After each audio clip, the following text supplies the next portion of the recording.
अगर मैं आपको बताऊं कि सतोरू गोजो का सबसे बड़ा दुश्मन सतोरू गोजो खुद है और सुकुना तो दूसरे नंबर पर आता है, तो आपको सरप्राइज नहीं होना चाहिए। जुजुत्सु काइसेन की सीजन 3 एपिसोड 3 में हमें कुछ ऐसा ही देखने को मिलता है। एपिसोड की शुरुआत वहीं से होती है जहां पिछला एपिसोड खत्म हुआ था। सभी जो लोग हैं वो तेंजन से मिलते हैं। तेंजन सबको ग्रीट भी करता है, लेकिन वो यूकी को ग्रीट नहीं करता। और फिर हमें पता चलता है कि इनका पहले ही कुछ तो लफड़ा भी हो रखा है। अब इस एपिसोड के अंदर ना कोई भी over the top action, over the top के इसमें बिल्कुल भी एक्शन नहीं हुआ है, लेकिन इसमें इंफॉर्मेशन तो भर भर के दे रखी है। इस एपिसोड में कलिंग गेम्स के रूल को अच्छे से समझा दिया गया है और ये भी बता दिया गया है कि आने वाले टाइम में जो सबसे बड़ा थ्रेट है ना, वो क्या है। अब देखो, मैंने एक कमेंट पढ़ा था कि तेंजिन जो है वो लड़की है, लेकिन इस एपिसोड को देखने के बाद पता चल रहा है कि तेंजिन ना इन सब चीजों से बहुत आगे बढ़ चुका है या चुकी है। वो बहुत साल जी लिया है, वो इमॉर्टल भी है। तो फिलहाल के लिए मैं उसको इसी तरीके से मेंशन करूंगा कि करेगा, करेगी, मतलब करेगी नहीं, करेगा, और ये सब कुछ वर्ड यूज करूंगा, ठीक है। I mean as a male refer करूंगा। सबसे पहले तो ना कुछ तो हुआ है टेंजन और यूकी के बीच में कि यूकी टेंजन से लंबी चौड़ी बात करना चाहती है और टेंजन यूकी के ऊपर बिल्कुल भी ट्रस्ट तो नहीं करता है फिलहाल। लेकिन ये सब कुछ तो चलो हमें आगे चल के पता चलेगा, तो अभी टेंशन लेने का क्या फायदा। लेकिन अगले ही पल दो स्पेशल ग्रेड यूटा और यूकी और एक डेथ पेंटिंग वोम में से किसी दो को टेंजन अपना बॉडीगार्ड बनाने की शर्त रखता है। तो यूकी ने इतना भी कुछ बुरा नहीं किया है कि टेंजन बिल्कुल भी उस पर ट्रस्ट ना कर पाए। एटलीस्ट उसको बॉडीगार्ड एज बॉडीगार्ड रख रहा है। अब मेगुमी ना टेंजन से दो सवाल करता है। पहला ये कि आखिर केंजाकू का ऑब्जेक्टिव क्या है, और दूसरा ये कि सतोरू गोजो को उस प्रिजन रिम से बाहर कैसे निकाला जाए। जिसका जवाब देते टेंजन कहता है कि ये लो, प्रिजन रिम का बैग है, इसको खोलो और गोजो को अनसील कर दो, बाहर निकाल लो। लेकिन यहाँ पर एक कंडीशन है, इसको आप दो ही कर्ज टूल का यूज करके खोल सकते हो, जिसमें सबसे पहला है इन्वर्टेड स्पेयर ऑफ हेवन, जो कि तोजी का एक वेपन था। लेकिन इस वेपन को गोजो ने डिस्ट्रॉय कर दिया और कहीं पर सील कर दिया और उस जगह का पता नहीं लगाया जा सकता। और दूसरी चीज है, जुजुत्सु काइसेन में जो मिगेल नाम का कैरेक्टर है ना, जो काला वाला कैरेक्टर था, उसका वेपन, जो कि गोजो की इन्फिनिटी को नलीफाई करता है। लेकिन मिगेल से लड़ते लड़ते गोजो ने उसको भी निपटा दिया और वो भी अब कहीं एग्जिस्ट नहीं करता है। तो गोजो भैया को अनसील करने का ना सिर्फ और सिर्फ एक ही तरीका है। कोई कलिंग गेम की प्लेयर है जिसका नाम है दी एंजल, वो 1000 साल पुरानी है। उसकी जो कर्स टेक्निक है ना, वो प्रिजन रेम के बैग को खोल सकती है। अब इन लोगों का मिशन है उसको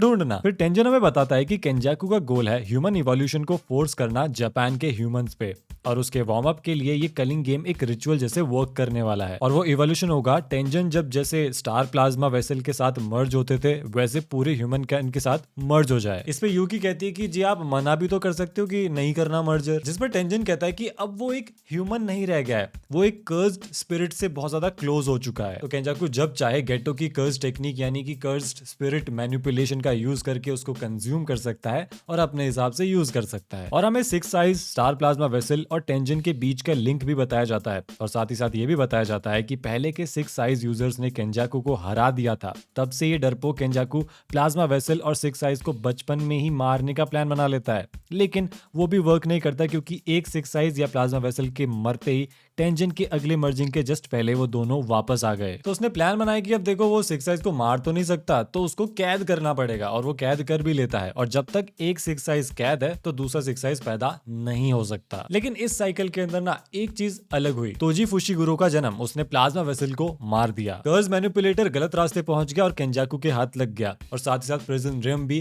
केंजाकू के हाथ में पहुंच गया, और इसकी वजह से सब कुछ केंजाकू के हिसाब से होने लग गया। उसके बाद भी स्टार प्लाज्मा वेसल की जगह किसी और से मर्जर होना इनकम्प्लीट होता, पर उसके लिए केंजाकू ने बाइंडिंग वॉल ले लिया कि ह्यूमन की कर्ज एनर्जी को और बाइंडिंग बैरियर, जो कि जापान मल्टीपल बैरियर में डिवाइड हो गया है, वो इस रिचुअल के लिए फ्यूल एंड स्ट्रक्चर का काम करेंगे, जिससे ह्यूमैनिटी को नॉर्मल ह्यूमन एग्जिस्टेंस के बियॉन्ड ले जाया जा सके, और इसको फोर्स करने से वो सभी केपेबल हो जाएंगे टेंजन के मर्जर के लिए। और इससे इफेक्ट ये होगा कि नेगेटिविटी वगैरह से हर इंसान के अंदर टेंजन होने की वजह से वो लोग केओस और डिस्ट्रक्शन करना शुरू कर देंगे। वो सब लोग मॉन्स्टर्स बन जाएंगे, और जापान का तो दी एंड ही मान लो यहाँ पे। फिर ना हमें वन पीस आगे बढ़ता हुआ दिखेगा, और ना ही इस चैनल पर कोई कंटेंट आ पाएगा, और मेरा गरीबी से तो चलो वो तो कोई बात नहीं। और इसके बाद में हमें कलिंग गेम के रूल्स एक्सप्लेन किए जाते हैं, जो कि बहुत ही ज्यादा कॉम्प्लिकेटेड है। लेकिन मोटा मोटा ये है कि कलिंग गेम में सिर्फ वही लोग होते हैं जो जुजुत्सु सॉर्सरर्स है, या जिन्हें केंजाकू ने कर्स टेक्निक दी है। गेम शुरू होने के बाद 19 दिन के अंदर उन्हें किसी एक बैरियर कॉलोनी में एंटर करना होता है। अगर कोई सिलेक्टेड प्लेयर टाइम पर एंटर नहीं करता तो उसकी डेथ हो जाती है। जापान को कई सारे बैरियर कॉलोनीज में डिवाइड किया गया है। अंडरस्टैंडिंग ये है कि हर एक प्लेयर जो है वो किसी ना किसी कॉलोनी से बाउंड होता है। कॉलोनी के बाहर जाना बिल्कुल भी अलाउड नहीं है, और अगर ऐसे करने की कोशिश करी तो तुरंत डेथ हो जाएगी। हर प्लेयर को दूसरे प्लेयर को मारने के लिए कुछ पॉइंट्स मिलते हैं। अगर एक प्लेयर दूसरे सॉर्सरर को मारता है तो उसको 5 पॉइंट मिलते हैं, और अगर किसी नॉन सॉर्सरर को मारता है तो उसको 1 पॉइंट मिलेगा। तो ये तो पॉइंट्स गेम का सेंट्रल सिस्टम हो गया। अब मान लो किसी प्लेयर ने इतने सारे प्लेयर्स को मारा, उसके पास में 100 पॉइंट्स हो चुके हैं, तो अब वो एक नया रूल ऐड कर सकता है कलिंग गेम के अंदर। लेकिन यहाँ पर भी एक शर्त है, जो ये रूल ऐड करेगा वो रूल इस गेम को खत्म नहीं कर सकता, और ना ही वो केंजाकू की मेन जो प्लान है उसको सैबोटाज भी नहीं कर सकता। यानी कि रूल ऐसा हो कि गेम कंटिन्यू रहे। मान लो कि कोई प्लेयर है जो कि बिल्कुल ही नूबड़ा है, वो 19 दिन तक कोई पॉइंट ही गेन नहीं कर पाता, या फिर वो पार्टिसिपेशन ही नहीं करता है, तो उसकी जो कर्स टेक्निक है उसको रिमूव कर दिया जाएगा। और कर्स टेक्निक का रिमूवल प्रैक्टिकली डेथ के बराबर ही माना जाता है। कलिंग गेम में पार्टिसिपेट करना कोई ऑप्शनल चीज नहीं है, जिसको सेलेक्ट किया गया है उसको पार्टिसिपेशन करना ही पड़ेगा, इट इज कंपलसरी। और इस गेम का ना कोई ऐसा एंडिंग वाला कोई सिस्टम नहीं है कि इस पॉइंट पर ही एंड हो जाएगा। जब तक चलना है तब तक चलता रहेगा, जब तक इसका मेन पर्पस या मेन ऑब्जेक्टिव फुलफिल नहीं हो जाता। तो ये थे कलिंग गेम के रूल्स। और भाई ये जो सारे रूल्स है ना इस पूरे एपिसोड को, मतलब मांगा के अंदर ये एक ही चैप्टर में बताया गया है सब कुछ, यानी कि हमने 22 मिनट तक सिर्फ एक चैप्टर देखा है। मेरे ख्याल से ये जुजुत्सु काइसेन का सबसे कॉम्प्लिकेटेड और मे भी थोड़ा बहुत स्लो एपिसोड हो सकता है, क्योंकि इसमें बहुत सारा इंफॉर्मेशन डंपिंग हुई थी। लेकिन मेरे ख्याल से कलिंग गेम से पहले ये जरूरी भी था, क्योंकि अगर लोगों को रूल्स ही समझ में नहीं आएंगे तो आने वाले एपिसोड में इंटरेस्ट कैसे आएगा, उनको समझ में ही नहीं आएगा कि क्या चल रहा है, कौन कितने डेंजर में है, कौन रूल तोड़ रहा है। और फिर हमें ना एक रिविजन करवाया जाता है कि किसका क्या मिशन है, किसका क्या ऑब्जेक्टिव है, और हिस्ट्री में हुए क्या क्या एक्शन यहाँ तक हमें लेकर आए हैं। तो ये काफी सही लगा मुझे। और इसके बाद में हकारी की एंट्री भी करा दी गई है, जो कि एक सस्पेंडेड सॉर्सरर है 3rd ईयर का, जो कि बताया नहीं गया कि वो सस्पेंडेड क्यों है, लेकिन उसको ढूंढने का भी ऑब्जेक्टिव मिला है, क्योंकि आने वाले टाइम में ना वो काम आने वाला है। और लास्ट में हमें एक स्टैंड अप कॉमेडियन की सफरिंग दिखाई जाती है, जिसका नाम टकाबा रहता है, और उससे सवाल पूछा जाता है कि भाई तुझे क्या लगता है कि तू सच में कॉमेडी कर रहा है, या फिर तू इस डिल्यूजन में है कि तू कॉमेडी कर रहा है। जिसपे वो एंग्शियस हो जाता है और सोचने लगता है कि वो 70-30 है या 50-50 है। और इस तरीके का सेटअप ना किसी और कैरेक्टर को, साइड कैरेक्टर तो अभी तक नहीं दिया गया है, तो ये फ्यूचर में बहुत इंपॉर्टेंट होने वाला है। ऐसा लग रहा है इसकी टोन जो है वो काफी डार्क होने वाली है, क्योंकि ये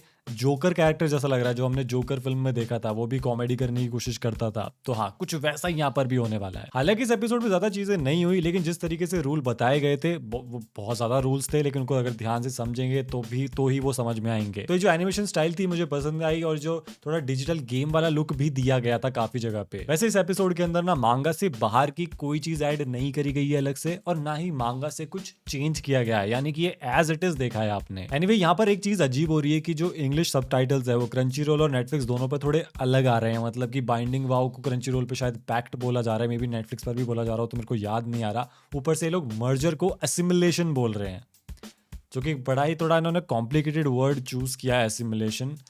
मुझे भी इसका कुछ महीने पहले ही वो पता चला था मीनिंग क्या होता है। एनीवे आज की इस वीडियो में बस इतना ही। आपको ये एपिसोड कैसा लगा कमेंट सेक्शन में बताना, और ये वीडियो कैसी लगी वो भी कमेंट सेक्शन में बताना। अच्छी लगी हो तो like share subscribe, and I will see you in the next one.